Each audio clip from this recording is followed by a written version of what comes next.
Hi, I'm Christina Heidick with PTO Answers, and today I'm going to talk a little bit about how to start a mentoring program for PTO leaders in your group. This is a great idea to start if you have a whole bunch of new leaders, as well as you're going to need some more experienced leaders as well who have some time to share with the newer leaders. But it can be a great way to kind of break down the barriers that exist for new leaders. Because quite honestly, a lot of times new leaders kind of feel like they should already know this stuff. Like that somehow there is a PTO information fairy that comes to visit only certain PTO leaders and they sprinkle their knowledge just on them, and that's how they know everything.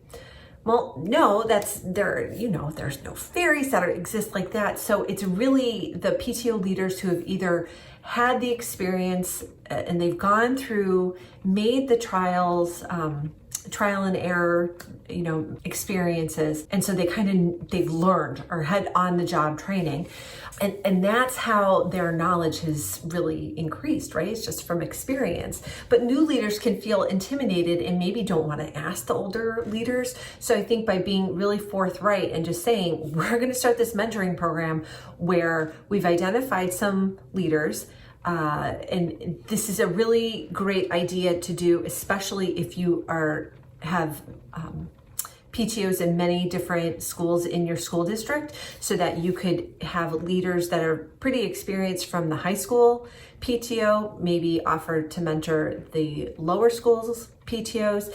And the form of mentorship can come in many different forms. You can have people opt in to your program and you can make it as formal or as informal as you would like. I highly suggest making it informal because, again, the formality lends, I don't know, people just might be intimidated. So I think if you have some basic information that you think all PTO leaders need to know that you can disseminate, that's really helpful. And if you need some of the information about where to get started, then the PTO Answers blog is a great place to go because there are so many different articles on the site that kind of cover the basics of what to do.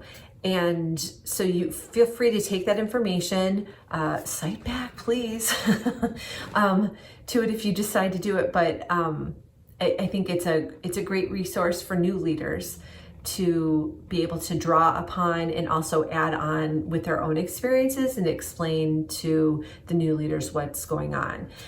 My district recently decided to start a mentoring program, and at first some of the new leaders really kind of weren't all that into it, and so we designated part of a meeting for news that you could use, and we didn't call it out that this is the mentoring section of the meeting, but the person who had volunteered to and she had that whole idea for the mentoring program, I just said, do you have anything that you'd like to share, this month? And I called it, I think, training. And she listed off some resources, go join the PTA local leaders group, sign up for emails from your state, because we're a PTA. So we have that hierarchy and structure in place already.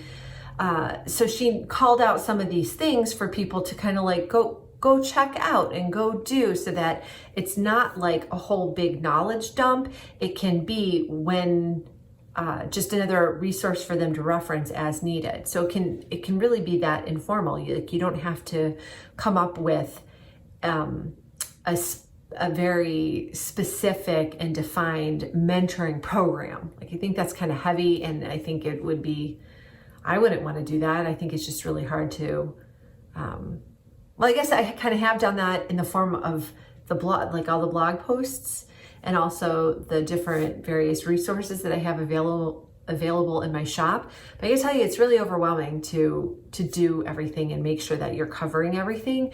So maybe use my resources as a starting point and then build from there and customize it as to what they need to know. But I think a great way to start the mentoring program would be just to come up with a one-page sheet of everything that someone in your PTO needs to know. How do they buy things for your PTO? How do they get reimbursed? When they send out a flyer, does it have to have the PTO logo on it? basics like that, and also like when are meetings, when you're expected to come, that kind of information. It can be really helpful. So I hope this has been helpful to kind of give you an idea. Because I don't have a set formula for a mentoring program, I don't have exact steps, because you also need to make it your own. We have some groups around the country who are very well established and kind of already have this in an informal way. Maybe they don't even recognize that it is a mentoring program, but that's kind of what they have. And then we have other groups who are just starting, and it's all very overwhelming, and it's so much, and so they're going to need like different types of mentoring. So I hope this is giving you some ideas about how you can foster and support new leaders in your group. If you have any comments or questions, I'd love to hear from you. So go ahead and type them down in the comments. If you enjoy this video, please go ahead and subscribe to this channel or give the page a like, depending on whatever you're watching this on, either YouTube or Facebook.